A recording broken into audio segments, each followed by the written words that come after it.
And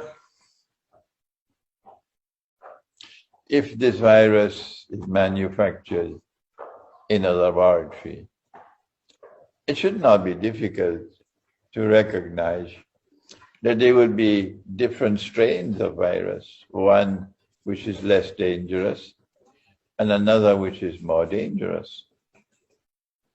And so we all have to ask the question, if I am correct, that this is not from nature.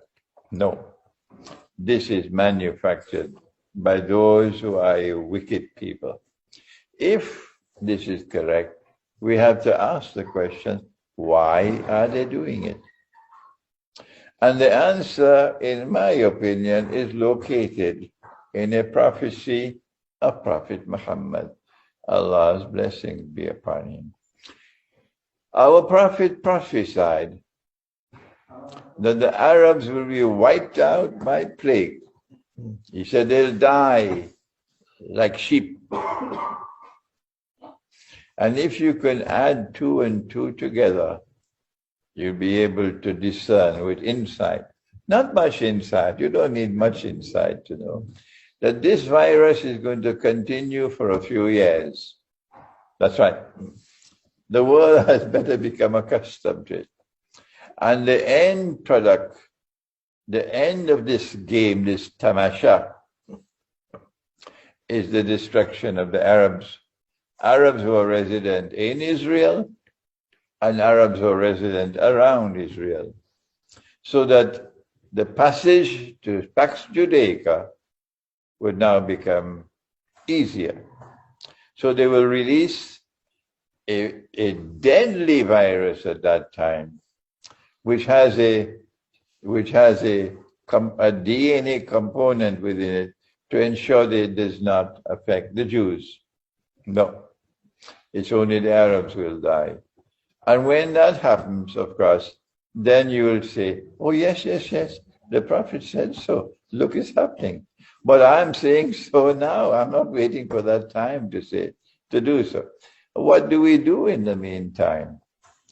Well, first of all, at least we should show some respect for the intellect that Allah gave us. The intellect that Allah gave us, that we should not be acting like monkeys. No. Yeah, Allah's messenger said, he said, if you're performing salat and you leave a space in the saf, in the line, the shaitan will come and fill that space. And you now have Maulanas and Muftis and Imams and Shuyukh who are comfortable in leading the salat with thousands of shayateen standing in the Jabhat. No, I will not do that. If the sheep, my language is harsh, my words are like thunder. If the sheep and the cattle and the goats and the camels want to perform salat like that with social distances, leave them. They are hopeless people. We will not betray the truth. If the salat cannot be performed in accordance with the law, we suspend the salat. We will not corrupt the salat. And so I will not attend any Salatul Jummah led by these monkeys. No.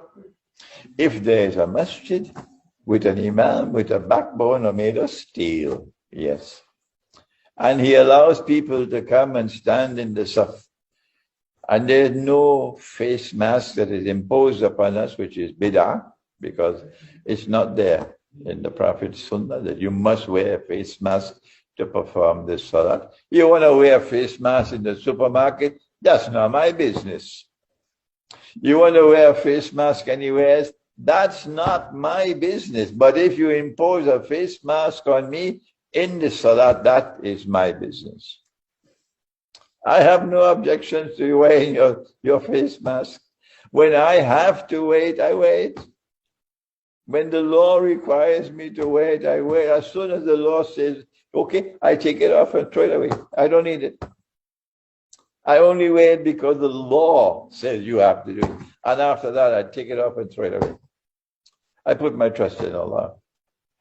And as for social distances, I am not part of that. No, tamasha. And so my analysis on the virus begins there. Number one, to recognize that at the end of the day, it is the destruction of the Arabs. Number two, that we should not allow ourselves to become people who stop thinking and allow them to corrupt our salat. And I will not pray in any masjid or in any jamaat which makes it obligatory on me to wear a face mask. And I will not join in any salat, in any masjid, wherever it may be, which enforces social distancing, so people have to stand 3 feet apart for salat. That is shameful, that is disgraceful, that is sinful, that is a bogus salat. And I'm not a part of that. These are my initial comments. I've spoken for a long time already. Excuse me if I've taken too much time. And it is time now for me to hear your views. Thank you. Wassalamu alaikum.